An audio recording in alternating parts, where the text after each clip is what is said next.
الحمد لله نحمده ونستعينه ونستغفره ونؤمن به ونتوكل عليه ونعوذ بالله من شرور أنفسنا ومن سيئات أعمالنا من يهده الله فلا مضل له ومن يضلل فلا هادي له ونشهد أن لا إله إلا الله وحده لا شريك له ونشهد أن سيدنا محمدا عبده ورسوله أرسله بالهدى ودين الحق ليظهره على الدين كله وكفى بالله شهيدا فصلى الله عليه وسلم تسليما كثيرا كثيرا أما بعد فأعوذ بالله من الشيطان الرجيم بسم الله الرحمن الرحيم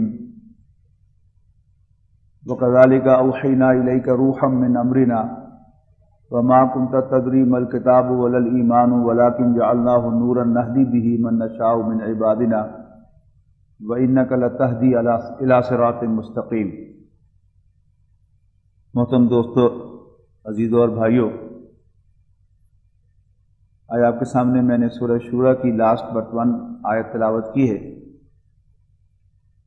جس سے ہمارے سامنے ایمان کی حقیقت آئے گی۔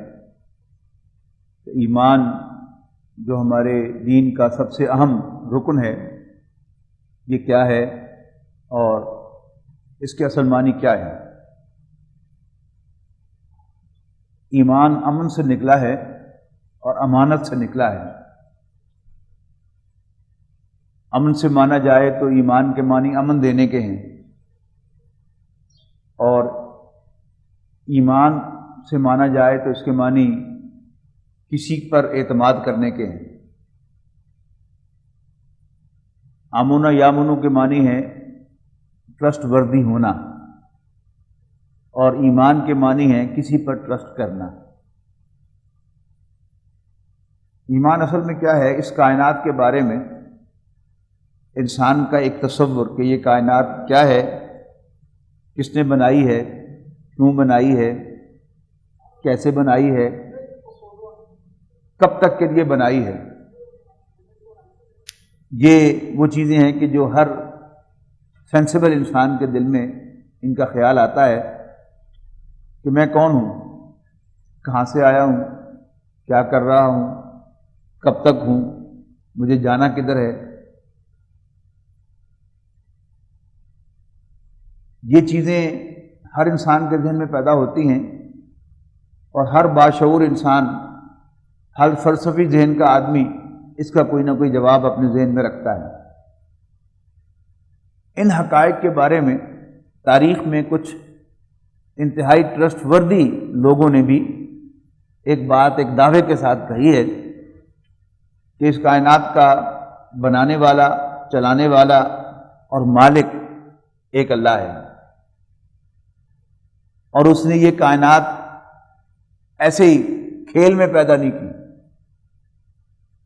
بلکہ اس نے یہ کائنات بامقصد بنائی ہے، اور اس کائنات میں ہر چیز انسان کی خدمت کے لیے پیدا کی ہے، ڈائریکٹلی یا انڈائریکٹلی، بلا واسطہ یا بلا واسطہ، وہ انسان کی خدمت کے لیے ہے۔ اور انسان اللہ تعالیٰ کی بندگی کے لیے پیدا کیا گیا ہے کہ وہ اپنے خالق و مالک کا بندہ بن جائے۔ یہ خبر دینے والے جو ہیں یہ انبیاء کہلاتے ہیں۔ واحد نبی اور اس کی جمع ہے انبیاء۔ نبی کا لفظ جو ہے اس کے بارے میں دو آراء ہیں کہ یہ نبون سے بنا ہے یا نبون سے بنا ہے۔ نبون سے مانا جائے تو اس کے معنی ہے اہم خبر دینے والا، اور اگر نبون سے مانا جائے تو یہ بلند مقام پر فائز ہونے والا، اس لیے کہ نبون بلندی کو کہتے ہیں۔ ان ہستیوں نے جو خبر انسانوں کو دی، اس حوالے سے کہ ہمیں اللہ تعالیٰ نے اپنا پیغمبر، اپنا نمائندہ، اپنا پیغام نوع انسانی تک پہنچانے والا منتخب کیا ہے، اور ہم اس کی روشنی میں بتا رہے ہیں کہ یہ کائنات نہ ہمیشہ سے ہے اور نہ ہمیشہ رہے گی، بلکہ اس کو اس کائنات کے مالک اللہ رب العالمین نے ایک خاص مقصد کے لیے اور ایک وقت معین کے لیے پیدا کیا ہے، یہ ہمیشہ ہمیشہ کے لیے نہیں ہے، نہ ہمیشہ سے ہے نہ ہمیشہ رہے گی۔ انسان اس کائنات کا مرکزی نقطہ ہے، مرکزی وجود ہے۔ اللہ تعالیٰ نے اسے اپنے بندگی کے لیے پیدا کیا ہے، اور باقی سب کچھ فنا ہو جائے گا، لیکن انسان مرنے کے بعد دوبارہ زندہ کیا جائے گا، اور اسے زندہ کر کے اپنے رب کے حضور پیش کیا جائے گا۔ اسے دوبارہ زندہ کر کے اپنے رب، اپنے مالک، اپنے آقا کے حضور پیش کیا جائے گا، اور اس سے اس کی زندگی کے تمام اعمال کا محاسبہ کیا جائے گا۔ یہ اشخاص جو ہیں یہ انبیاء ہیں یا رسول ہیں اللہ کے بھیجے ہوئے، اور ان کو ماننا، ان کو اللہ کا رسول ماننا اور ان کی لائی ہوئی ہر بات کو درست سمجھنا، یہ کیا ہے؟ یہ ایمان کہلاتا ہے۔ تو ایمان کی تعریف کیا ہوئی؟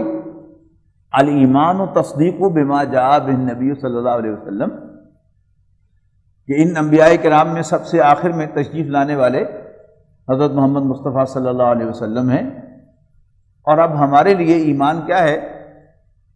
ہر اس بات کو سچا ماننا، ہر اس بات کی تصدیق کرنا جو حضرت محمد مصطفیٰ صلی اللہ علیہ وسلم اللہ کے رسول ہونے کی حیثیت سے لے کر آئے ہیں، اور آپ کی لائی ہوئی ہر بات کو حرف آخر سمجھنا، کہ اس میں نہ کوئی امینڈمنٹ ہو سکتی ہے اس لیے کہ نبی اکرم صلی اللہ علیہ وسلم آخری رسول ہیں، نہ اس میں کوئی تبدیلی ہو سکتی ہے، نہ اس سے کوئی بہتر بات آ سکتی ہے، یہ حرف آخر ہے۔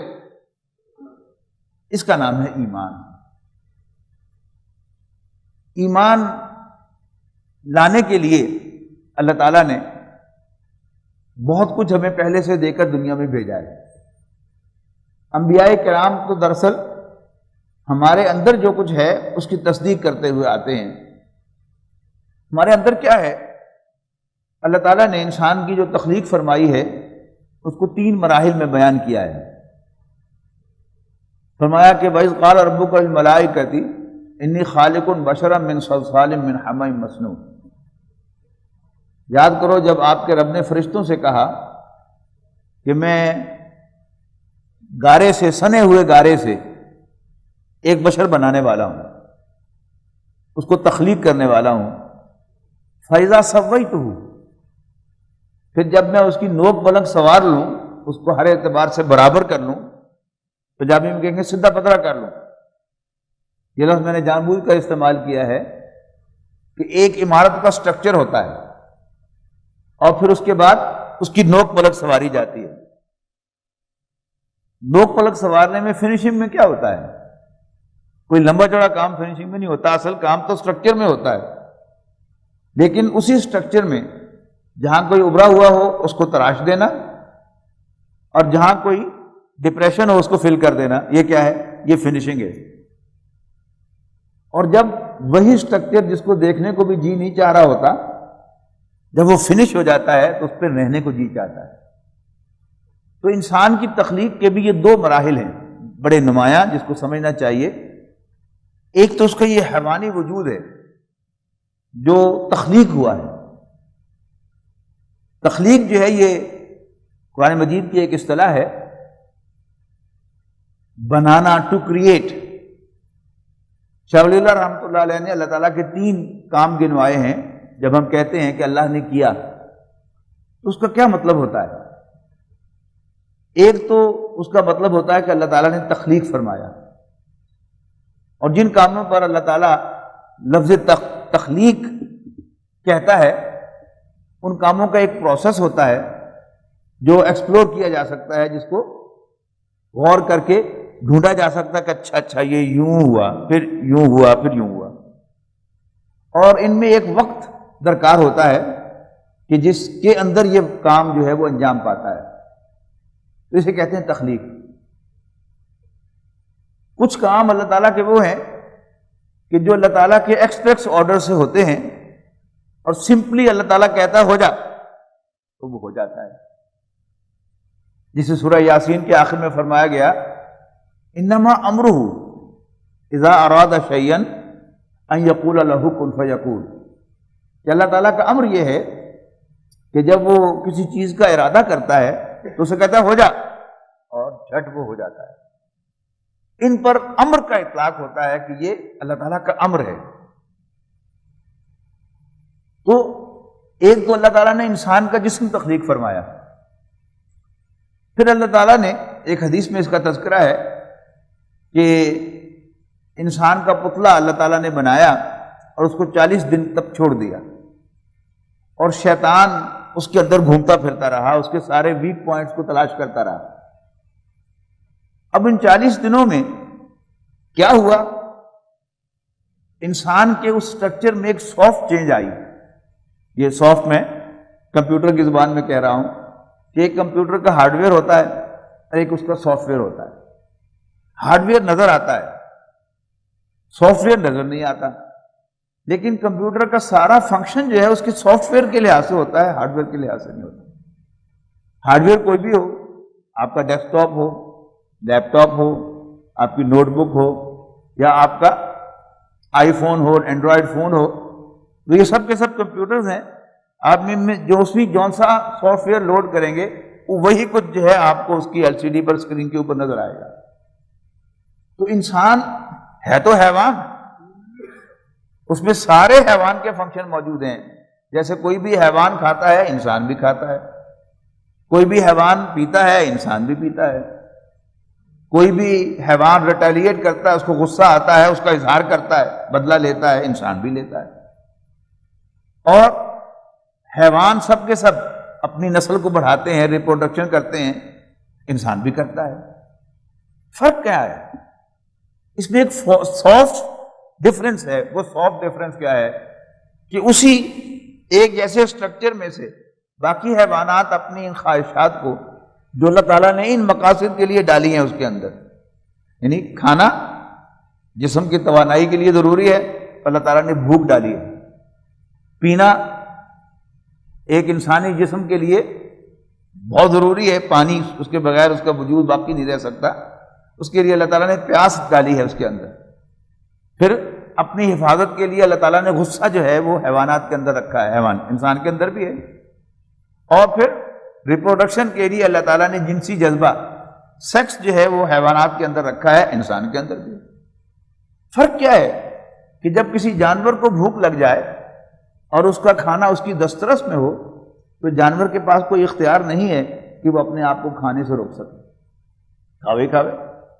جن لوگوں نے بھینس پالی ہے ان کا بڑا سرٹن تجربہ ہے کہ صبح و شام جب وہ توڑی کے اوپر گتاوے کی بالٹی لا کر انڈیلتے ہیں تو بھینس جو ہے وہ اسے روکھا کھانا چاہتی ہے، لیکن اسے پھر ہاتھ سے یا چھڑی سے بار بار تھوڑا سا مار کر اور پھر مکس کرنا پڑتا ہے، تب اس کو کھانے دیا جاتا ہے۔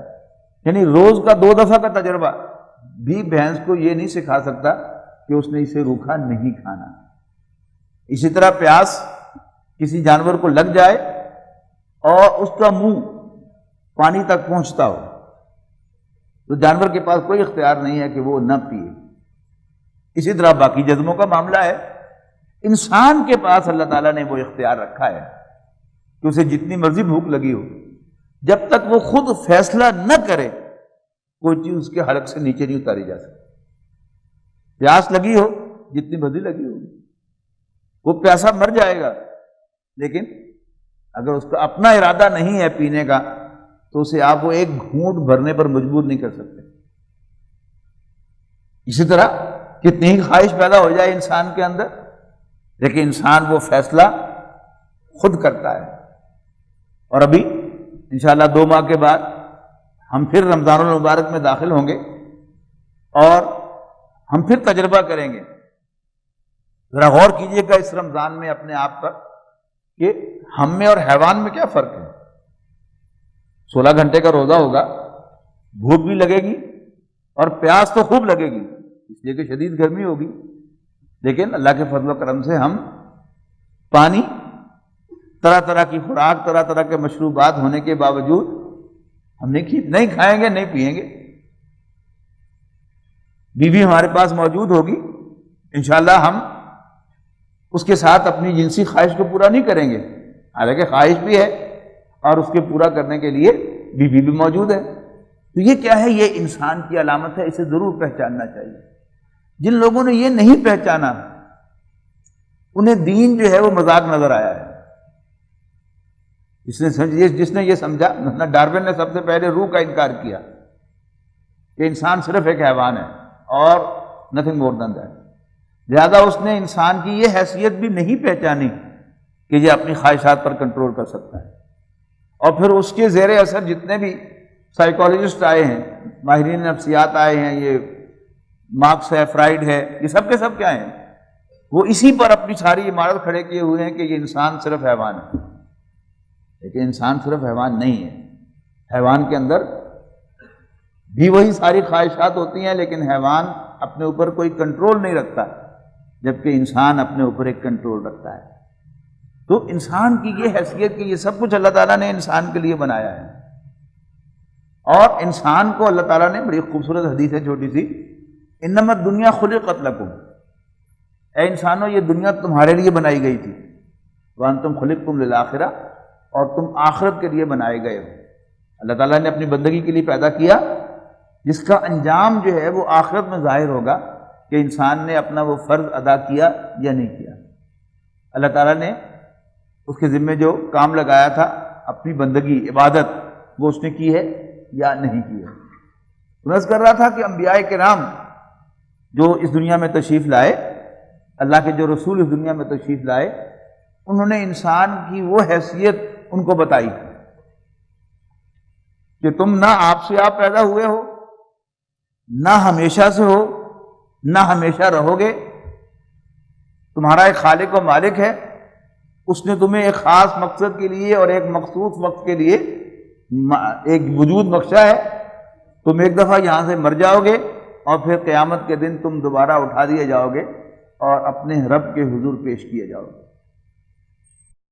اب رسولوں پر اعتماد کرتے ہوئے، کسی فلسفے کی بنیاد پر نہیں، تو میں نے آپ کی آسانی کے لیے ذرا اس کو آج کی ٹرمز میں بیان کیا ہے، لیکن ایمان میں اصل شے فلسفہ نہیں ہے۔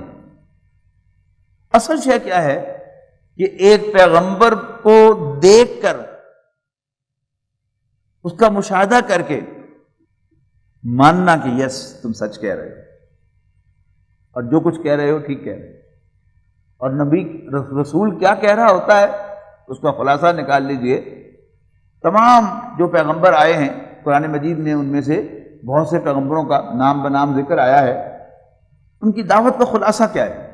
یا قوم اعبدوا اللہ، اے میری قوم اللہ کی بندگی کرو، ما لکم من الہ غیرہ، اللہ کے سوا کوئی تمہاری عبادت کے لائق نہیں ہے، انی لکم رسول امین، میں تمہاری طرف بھیجا ہوا، تمہارے لیے بھیجا ہوا ایک ٹرسٹ وردی پیغمبر ہوں، ایک ایسا رسول ہوں جس پر ٹرسٹ کیا جا سکتا ہے، اعتماد کیا جا سکتا ہے۔ فاتقوا اللہ واطیعون، بس اللہ سے ڈرو اور میرا کہنا مانو۔ ما اسألکم علیہ من اجر، میں تم سے کوئی اجرت طلب نہیں کرتا، میں جو تمہیں سروس پرووائڈ کر رہا ہوں، کہ تمہیں ہدایت کا راستہ دکھا رہا ہوں، تمہیں تمہاری اصل حقیقت بتا رہا ہوں، اس پر میں تم سے کوئی اجرت نہیں مانگتا۔ ان اجریہ الا علی رب العالمین، بے شک میرا اجر تو رب العالمین کے ذمہ ہے، وہ مجھے ریکمپنسیٹ کرے گا، وہ مجھے اس کا اجر دے گا، وہ مجھے اس کی اجرت عطا کرے گا، میں تم سے کوئی اجرت نہیں مانگتا۔ رسول کی شخصیت کے اندر یہ جو بے لوثی ہے کہ وہ کس دنیا میں تم سے کسی چیز کا طالب نہیں ہے،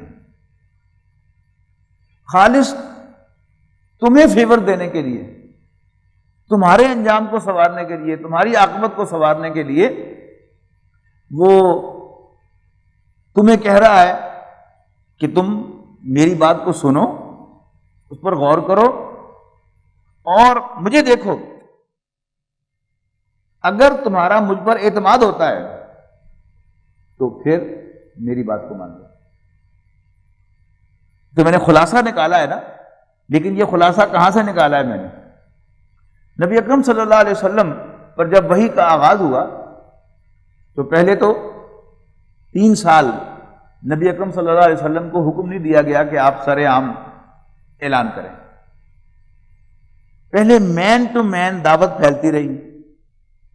حضرت ابوبکر رضی اللہ تعالیٰ عنہ حضور صلی اللہ علیہ وسلم کے بچپن سے دوست ہم جولی تھے. انہوں نے تو پہلے ہی انٹروڈکشن میں مان لیا کہ آپ اللہ کے رسول ہیں. اور پھر انہوں نے مکے کے جو کریم تھی، مکے کے جو اہم ترین لوگ تھے، ان کے سامنے جا کر دعوت رکھی. اور حضرت عثمان، حضرت سعید ابن زید، حضرت طلحہ، حضرت زبیر، یہ سب لوگ کون ہیں؟ یہ حضرت ابوبکر کی دعوت پر ایمان لانے والے لوگ ہیں. اس کے بعد نبی اکرم صلی اللہ علیہ وسلم کو حکم ملا کہ آپ اپنے قرابت داروں کو دعوت دیں، ان کو خبردار کریں. تو نبی اکرم صلی اللہ علیہ وسلم نے بنو ہاشم کو، اپنے خاندان والوں کو دعوت پہ بلایا اور ان سے اپنا تعارف کروایا. تو آپ کا تایا ابو لہب بدبخت، اس نے شور مچایا، اتنا شور مچایا کہ بات ہی نہیں کرنے دی. نبی اکرم صلی اللہ علیہ وسلم نے 2 ہفتے کے بعد پھر ایک دعوت کی. اس دفعہ لوگوں نے سن لیا اور نبی اکرم صلی اللہ علیہ وسلم نے انہیں بتایا کہ خدا کی قسم تم سب ایک دن مر جاؤ گے، اور پھر اللہ کی قسم ایک دن دوبارہ اٹھا دیے جاؤ گے جیسے صبح سو کر اٹھتے ہو، اور پھر لازمت تمہارا محاسبہ کیا جائے گا تمہارے اعمال کے سلسلے میں جو تم نے کیے ہوں گے، اور یا اس کے نتیجے میں تمہیں جنت ملے گی یا ہمیشہ ہمیشہ کی آگ سے تمہارا پالا پڑے گا. اس موقع پر حضرت علی رضی اللہ تعالیٰ عنہ جو پہلے سے ایمان لا چکے تھے، حضرت علی کا تعارف ضرور آپ کے ذہن میں ہونا چاہیے کہ وہ حضور صلی اللہ علیہ وسلم کے چچا اور آپ کے سرپرست ولی ابو طالب کے بیٹے تھے. اور جب نبی اکرم صلی اللہ علیہ وسلم کی شادی ہو گئی اور آپ حضرت خدیجہ کے گھر منتقل ہوئے ان کے کہنے پر، اور وہ ان کا کہنا بھی بڑا یادگار کہنا ہے، آپ بڑے محظوظ ہوں گے. جب نکاح مکمل ہو گیا تو رسول اللہ صلی اللہ علیہ وسلم بھی اپنے چچاؤں کے ساتھ اٹھ کے جانے لگے. تو حضرت خدیجہ نے حضور صلی اللہ علیہ وسلم سے کہا، اپنے گھر کی طرف اشارہ کر کے، الا بیتک، اپنے گھر چلیے. فبیتی بیتک، میرا گھر ہی آپ کا گھر ہے، وإنی جاریتک، اور میں آپ کی لونڈی ہوں. تو جب اس گھر میں منتقل ہوئے تو چچا ابو طالب نے پھر اپنے بیٹے علی رضی اللہ تعالیٰ عنہ کو بھیج دیا کہ اب حضور صلی اللہ علیہ وسلم سے کہا کہ تم اب اس کی پرورش کرو. ایک انسان جو ہوتا ہے وہ باہر اپنی شخصیت کا کوئی خول چڑھا کر کچھ اور تعارف کرا سکتا ہے، لیکن جو اس کا امیڈیٹ سرکل ہوتا ہے، اس کی بیوی، اس کا جوان بیٹا، اس کا دوست اور اس کا ملازم، وہ اس کو اچھی طرح جانتے ہوتے ہیں، وہ عام طور پر اس کی قائل نہیں ہوا کرتے.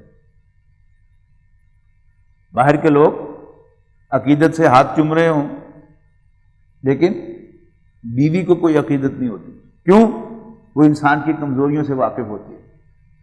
جوان بیٹا جس کو اللہ تعالیٰ نے شعور دیا ہوتا ہے، وہ دیکھتا ہے کہ میرا باپ دکھاتا کچھ ہے، کرتا کچھ ہے. گھر کا ملازم وہ بھی رازدان ہوتا ہے، عام طور پر وہ بھی قائل نہیں ہوتا، ملازمت کی مجبوری میں کرتا ہے. لیکن یہاں معاملہ کیا ہے کہ رسول اللہ صلی اللہ علیہ وسلم پر سب سے پہلے ایمان لانے والے یہی 4 ہیں. آپ کی اہلیہ حضرت خدیجہ رضی اللہ تعالیٰ عنہ، جنہوں نے اپنا سب کچھ حضور صلی اللہ علیہ وسلم پر نچھاور کیا ہے. آپ کے چھوٹے بھائی جو بیٹے کی حیثیت سے ہیں عمر کے لحاظ سے، حضرت علی، اور آپ کے آزاد کردہ غلام حضرت زید ابن حارثہ رضی اللہ تعالیٰ عنہ، اور حضرت ابوبکر رضی اللہ تعالیٰ عنہ، یہ ہیں آپ پر سب سے پہلے ایمان لانے والے. تو ٹرسٹ، جب آپ کوہ صفا پر کھڑے ہوئے، اللہ تعالیٰ کی طرف سے حکم ہوا کہ فاصدع بما تؤمر، جس بات کا آپ کو حکم ہوا ہے آپ اسے اب ڈنکے کی چوٹ کہیے، اعلان کیجئے اس کا۔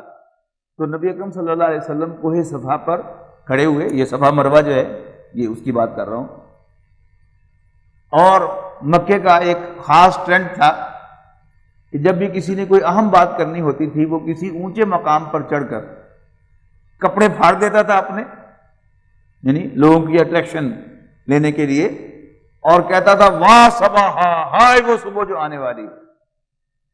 تو نبی اکرم صلی اللہ علیہ وسلم نے جو ولگر پہلو تھا وہ نکال دیا، کپڑے نہیں پھاڑے آپ نے، لیکن آپ نے وہ آواز لگائی واہ صباح، ہائے وہ صبح جو آنے والی۔ تو لوگ سب بھاگے۔ نبی اکرم صلی اللہ علیہ وسلم نے لوگوں سے پوچھا کہ اگر میں تم سے کہوں کہ اس پہاڑ کے پیچھے سے کوئی لشکر تم پر حملہ آور ہونے والا ہے تو مان لو گے؟ انہوں نے کہا ہم ضرور مانیں گے، اس لیے کہ آپ نے تو کبھی جھوٹ بولا ہی نہیں۔ اب یہ ہے وہ ٹرسٹ جو پہلے آپ نے اسٹیبلش کیا، لوگوں نے مانا کہ ہم بغیر دلیل کے بغیر دیکھے مانیں گے آپ کی بات، اس لیے کہ آپ سچے انسان ہیں، آپ نے کبھی جھوٹ نہیں بولا۔ تو نبی اکرم صلی اللہ علیہ وسلم نے خبر دی کہ تم مرنے کے بعد دوبارہ زندہ کیے جاؤ گے اور اپنے مالک اللہ کے سامنے پیش کیے جاؤ گے۔ اب مخالفت شروع ہو گئی۔ ابو لہب جس نے خاندان کی محفل میں پہلے دن بولنے نہیں دیا تھا، اس نے نبی اکرم صلی اللہ علیہ وسلم پر تبن لک یا محمد کہا، اس کا پنجابی میں ترجمہ کروں ٹوٹ پہنیا علی ہادہ جماعت نا، کیا اس بات کے لیے تو نے ہمیں جمع کیا تھا؟ تو نبی اکرم صلی اللہ علیہ وسلم کی شرافت کو اس بات کی اجازت دے نہیں سکتی تھی کہ آپ اس کا جواب دیں گے، لہذا اس کا جواب اللہ تعالیٰ نے خود دیا ہے، تبت یدا ابی لہب و تب۔ ہاتھ ٹوٹے دونوں ابو لہب کے، اور وہ ٹوٹے خود، مرے خود، ٹوٹ پڑے آپ۔ اللہ تعالیٰ بولا اپنے پیغمبر کے سپورٹ میں۔ تو حضور صلی اللہ علیہ وسلم نے اپنا ٹرسٹ پہلے لوگوں سے منوایا اور پھر انہیں خبر دی کہ میں اللہ کا رسول ہوں اور یہ زندگی کل زندگی نہیں ہے، لیکن انہوں نے آپ کو سچا اور امین کہنے کے باوجود، تسلیم کرنے کے باوجود نبی اکرم صلی اللہ علیہ وسلم کی یہ بات نہیں مانی، یعنی یوں سمجھے کہ باقی سب باتوں میں سچے ہو لیکن یہ بات ہم ماننے کو تیار نہیں ہیں۔ تو یہ تھی اصل بات کہ جن لوگوں نے رسول اللہ صلی اللہ علیہ وسلم کی صداقت، امانت، دیانت پر ٹرسٹ کرتے ہوئے آپ کو اللہ کا رسول مانا، وہ ہے دراصل ایمان لانے والے۔ ہم بھی کون ہیں؟ ہم بھی ایک تاریخی شخصیت جس کے بارے میں ہمیں ہر پازیٹیو بات ملی ہے، مثبت بات ملی ہے، کوئی منفی بات نہیں ملی، اور جنریشن آفٹر جنریشن ان کو اللہ کا رسول مانا گیا ہے، اور ان کی لائی ہوئی تعلیمات پچھلے پیغمبروں کی تعلیمات کے عین مطابق ہیں، ان کو ہم نے اللہ کا رسول مانا ہے اور ہم ان کے پیروکار بنے ہیں۔ تو ایمان کیا ہے؟ اللہ کے بھیجے ہوئے پیغمبر پر اعتماد کرتے ہوئے اس کی بات کو تسلیم کرنا اور اس کو اللہ کا رسول ماننا، یہ ہے ایمان۔ اب یہاں پر وہ بات یاد کر لیجیے جو میں بار بار کہتا ہوں یہاں پر، کہ ہمارے کلمے کے دو جز ہیں، ایک ایمان باللہ ہے، ایک ایمان بالرسالت ہے، لا الہ الا اللہ محمد الرسول اللہ صلی اللہ علیہ وسلم۔ لیکن دو زاویوں سے اس پر آپ ضرور غور کریں۔ ایک تو یہ کہ ہمارا ایمان، ہمارا کلمہ دو اجزاء پر مشتمل ہے۔ دوسری بات یہ کہ یہ دونوں ہی اہم ہیں، لیکن کوئی قیامت آئی گئی ہے کہ آپ نے اس کا اختصار کرنا ہے تو وہ اس کا اختصار محمد الرسول اللہ ہے صلی اللہ علیہ وسلم، لا الہ الا اللہ نہیں۔ اور پھر دوہرا دوں آج میں وہ بات کہ بہت سے نئے لوگ بھی موجود ہیں، اس لیے کہ آج ایک محفل نے کہا ہے نماز کے فوراً بعد سنت و نوافل سے فارغ ہو کر سب لوگ غور سے سنیں اس بات کو کہ لا الہ الا اللہ میں محمد الرسول اللہ انکلوسیو نہیں ہے۔ کوئی شخص لا الہ الا اللہ کہے تو اس سے حضور صلی اللہ علیہ وسلم کا رسول ہونا کہیں ثابت نہیں ہوتا۔ لیکن اگر کوئی شخص صرف حضرت محمد صلی اللہ علیہ وسلم کو اللہ کا رسول مان لے تو وہ آپ سے آپ لا الہ الا اللہ کا ماننے والا ہے. اس لیے کہ جو میں نے تعریف بتائی ہے ایمان کی کہ الایمان تصدیق بما جاء بہ النبی صلی اللہ علیہ وسلم، ایمان نام ہے ہر اس بات کو سچا تسلیم کرنے کا جو نبی اکرم صلی اللہ علیہ وسلم لے کر آئے تھے اور اس کو حرف آخر ماننے کا. تو حضور صلی اللہ علیہ وسلم جو باتیں لے کر آئے، حضور صلی اللہ علیہ وسلم نے جو تعلیمات نوع انسانی سے متعارف کروائیں ان میں سر فہرست کیا ہے؟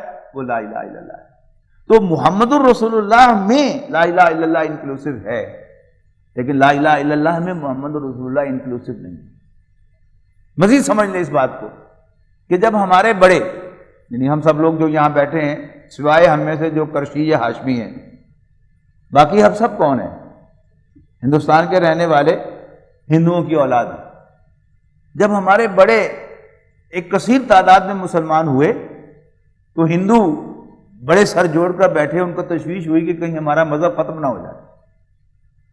انہوں نے غور کیا کہ وجہ کیا ہے، کیوں لوگ اسلام میں داخل ہو رہے ہیں جوک در جوک ہندو مت کو چھوڑ کر. انہوں نے کہا اچھا یہ جو ہم ایک بالکل نان سینس حرکت کرتے ہیں کہ اپنے ہاتھوں سے بت بنا کر ان کو ہم سجدے کرتے ہیں، ہاں یہ ہماری بہت بڑی کمزوری ہے. لہذا انہوں نے اپنے مذہب کا ایک توحیدی ورژن نکالا، وہ سکھ مذہب. وقتاً فوقتاً خود نہ بھی آپ ٹی وی دیکھیں تو سفر کے دوران انڈین موویز دکھائی جاتی ہیں تو ان میں پنجابی موویز جو ہوتی ہیں اس میں سکھ اللہ تعالیٰ کو رب ہی کہتے ہیں، جو قرآن مجید کی اصطلاح ہے. رب ہمارا، ربو کا، ربی، ربنا، ربنا، تو وہ رب کہتے ہیں. اور تو سکھ جو ہیں وہ موحد ہیں، وہ بتوں کو سجدہ نہیں کرتے، اللہ کو ایک مانتے ہیں. تو کیا وہ مسلمان ہیں؟ نہیں. اگر ہم یہ سمجھیں کہ اسلام صرف دین توحید ہے، اسلام صرف لا الہ الا اللہ ہے، تو پھر آپ کو سکھوں کو بھی ایک مسلمان ماننا پڑے گا. اسی طرح آپ جوئش ویب سائٹ کھولیں اور اس میں آپ ٹائپ کریں جوئش ڈاکٹرنز، یہودیوں کے عقائد، تو ان کو پڑھتے ہوئے آپ کو ایسا محسوس ہوگا کہ جیسے آپ ایمان مفصل پڑھ رہے ہیں. وہ اللہ کو مانتے ہیں جیسے ہم مانتے ہیں، وہ نبیوں کو مانتے ہیں، کتابوں کو مانتے ہیں، بعث بعد الموت کو مانتے ہیں، قیامت کو مانتے ہیں، جنت اور دوزخ کو مانتے ہیں، یہاں تک کہ تقدیر کو مانتے ہیں. پھر کیا وہ مسلمان ہے؟ ہرگز نہیں. مسلمان کوئی شخص اس وقت ہوتا ہے جب وہ انکنڈیشنلی حضرت محمد مصطفیٰ صلی اللہ علیہ وسلم کو اللہ تعالیٰ کا بھیجا ہوا آخری پیغمبر مان کر آپ کی لائی ہوئی ہر بات کو سچا سمجھتا ہے اور حرف آخر سمجھتا ہے. اور جب تک کوئی یہ نہیں کرتا تو جتنا مرضی موحد ہو، اللہ تعالیٰ سے جتنی جی چاہے محبت کرتا ہو، لیکن وہ دائرہ اسلام میں شامل نہیں ہو سکتا. دائرہ اسلام میں شامل ہونے کی شرط حضرت محمد صلی اللہ علیہ وسلم کو اللہ کا رسول ماننا ہے. تو ایمان جو ہمارا سب سے قیمتی اثاثہ ہے، آج مسلمان کے پاس کیا ہے؟ کوئی دنیا میں عزت ہے اس کی؟ اور کس طرح پوری دنیا جو ہے اب اسلام کو، مسلمانوں کو للکار رہی ہے. لیکن اس کے باوجود ہم امیر ہیں. وہ جو اقبال کا شعر یاد آ رہا ہے کہ یہی کچھ ہے ساقی متاع فقیر، اسی سے فقیری میں ہوں میں امیر، میرے قافلے میں لٹا دے اسے، لٹا دے ٹھکانے لگا دے اسے. تو مسلمان کا اصل سرمایہ جو ہے وہ سرمایہ ایمان ہے. یہ سرمایہ ہماری جیب میں ہو اور ہم اس دنیا سے جائیں اور آخرت میں آنکھ کھولیں تو ہم امیر ہوں گے وہاں پر انشاءاللہ. اور اگر ہم اس دنیا سے گئے اور جاتے جاتے یہ سرمایہ بھی ہمارا چوری ہو گیا، ہماری جیب کاٹ لی گئی، اور دنیا اس وقت ہماری جیب کاٹنے پر تلی ہوئی ہے. نبی اکرم صلی اللہ علیہ وسلم کے خاکے بنا کر، نبی اکرم صلی اللہ علیہ وسلم کے کارٹون بنا کر اور طرح طرح کے ہنگامے کھڑے کر کے حضور صلی اللہ علیہ وسلم کے خلاف ہمارے لیے، ہماری زبانوں سے وہ کچھ نہ کچھ سننا چاہتے ہیں، نکلوانا چاہتے ہیں. یاد رکھیے گا، اگر کسی مسلمان نے، میں نے یا آپ نے یا کسی اور مسلمان نے نبی اکرم صلی اللہ علیہ وسلم کے کسی ایکٹ کی مخالفت کی، آپ پر کوئی تنقیدی جملہ کہا یا اشارتاً رسول اللہ صلی اللہ علیہ وسلم پر تنقید کی، تو آپ کا، میرا وداؤٹ ایکسیپشن ایمان ختم ہو جائے گا، اور اس دنیا میں بھی ہم مسلمان ہو کر ذلیل رہے اور پھر آخرت میں بھی ہمارے پاس سوائے ذلت کے اور کچھ نہیں ہو۔ لیکن اگر ہم سرمایہ ایمان اپنی جیب میں لے کے جائیں گے تو انشاءاللہ ہم سرخرو ہوں گے، اللہ تعالیٰ ہمیں نوازے گا، ہمارے گناہوں سے درگزر فرماتے ہوئے ہمیں جنت میں داخل ہونے کا حکم صادق فرمائے گا۔